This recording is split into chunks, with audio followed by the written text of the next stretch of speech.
A-t-on jamais ouï parler d'une action pareille à celle-là? Et il a déjà appris l'affaire, elle lui tient si fort en tête que tout seul il en parle haut. Voilà une témérité bien grande. Écoutons-le un peu. Je voudrais bien savoir ce qu'ils pourront me dire sur ce beau mariage. Nous y avons songé. Tâcheront-ils de me nier la chose? Non, nous n'y pensons pas. Ou s'ils entreprendront de l'excuser? Ah, celui-là c'est pour affaire.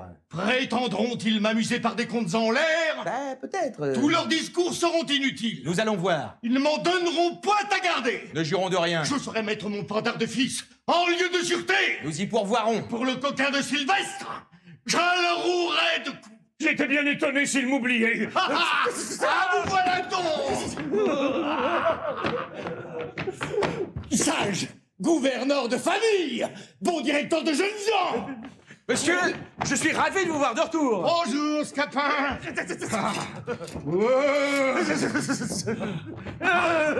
Aïe. Ah, vous avez suivi mes ordres vraiment d'une belle manière.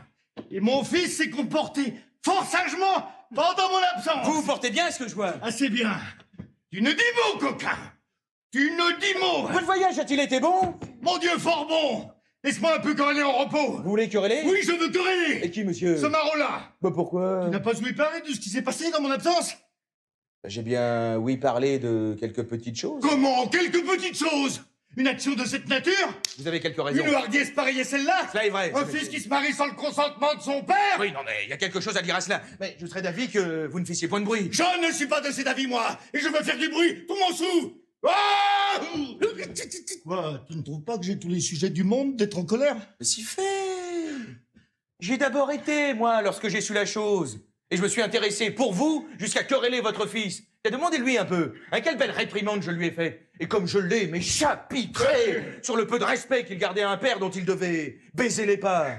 Ah non, on peut pas lui mieux parler quand ce serait vous-même. Et quoi? Je me suis rendu à la raison et j'ai considéré que dans le fond, il n'a pas tant de tort qu'on pourrait croire. Que me viens-tu compter? Il n'a pas tant de tort de s'aller marier de but en blanc avec une inconnue. Que voulez-vous? Il y a été poussé par sa destinée. Ah!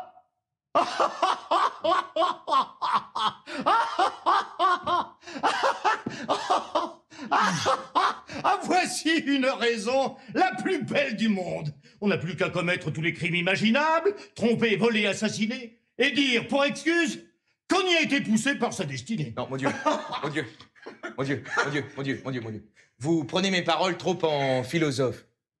Je veux dire qu'il s'est trouvé fatalement engagé dans cette affaire. Et pourquoi s'y engageait-il? Mais voulez-vous qu'il soit aussi sage que vous? Les jeunes gens sont jeunes et n'ont pas toute la prudence qu'il leur faudrait pour ne rien faire que de raisonnable. T'as témoin notre Léandre, qui malgré toutes mes leçons, malgré toutes mes remontrances, est allé faire de son côté pire encore que votre fils. Oh! Oh. Tiens, je voudrais bien savoir si vous-même n'avez pas été jeune et n'avez pas, dans votre temps, fait des fraudaines comme les autres.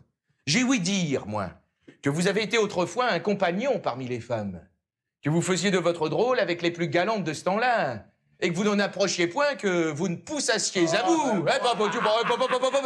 C'est la vraie genre de mort, d'accord. Mais je m'en suis toujours tenu à la galanterie. Oui.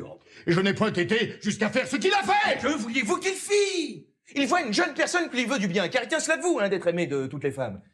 Il la trouve charmante. Il lui rend des visites, lui conte des douceurs, soupire galamment, et fait le passionné. Ah bon. Elle se rend à sa poursuite. Il pousse sa fortune. Et le voilà surpris avec elle, par ses parents, qui la forcent à la main, le contraignent de l'épouser. L'habile fourbe que voilà. Hein? Eussiez-vous voulu qu'il se fût laissé tuer? Il vaut mieux encore être marié qu'être mort. On ne m'a point dit que l'affaire se soit ainsi passée. Mais demandez-lui plutôt, il vous dira pas le contraire.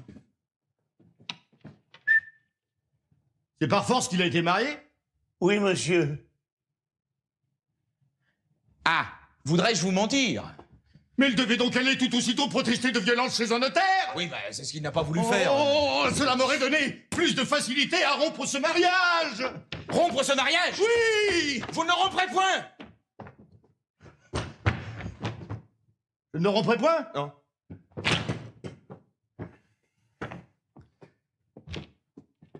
Quoi? Je n'aurai pas pour moi les droits de père et la raison de la violence qu'on a faite à mon fils. C'est une chose dont il ne demeurera pas d'accord. Il n'en demeurera pas d'accord? Non? Mon fils? Et votre fils? Voulez-vous qu'il confesse qu'il était capable de crainte? Et que ce soit par force qu'on lui ait fait faire les choses? Donne la garde à cela. Ce serait se faire tort et se montrer indigne d'un père comme vous. Je me moque de cela. Il faut pour son honneur et pour le vôtre qu'ils disent dans le monde que c'est de bon gré qu'il l'a épousé. Et je veux, moi, pour mon honneur et pour le sien, qu'ils disent le contraire. Non, je suis sûr qu'il le fera pas. Je l'y forcerai bien. Mais il le fera pas, vous dites. Il le fera! Ou je le déshériterai. Vous? Moi.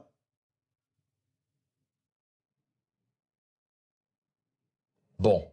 Comment? Bon. Vous ne le déshériterez point. Je ne le déshériterai point. Non. Non. Non. Oi. Voici qui est plaisant. Je ne déshériterai point mon fils. Non, vous dis-je. Qui m'en empêchera? Vous-même. Moi? Oui. Vous n'aurez pas ce cœur-là. Je l'aurai. Vous vous moquez. Je ne me moque point. La tendresse paternelle fera son office. Elle ne fera rien. Oui, oui. Je vous dis que cela sera. Bagatelle. Il ne faut point dire bagatelle. Mon Dieu, je vous connais, vous êtes bon, naturellement. Je ne suis point bon. Et je suis méchant quand je veux. Finissons ce discours qui m'échauffe la bile. Attends, Pandare! Va-t'en me chercher mon fripon, tandis que j'irai rejoindre le seigneur Géronte pour lui conter ma disgrâce. Monsieur, si je puis vous être utile en quelque chose, vous n'avez qu'à me commander. Je vous remercie. Oh, quand faut-il qu'elle soit physique? Connais-je à cette heure la fille que le ciel m'a ôtée pour la faire mon héritière?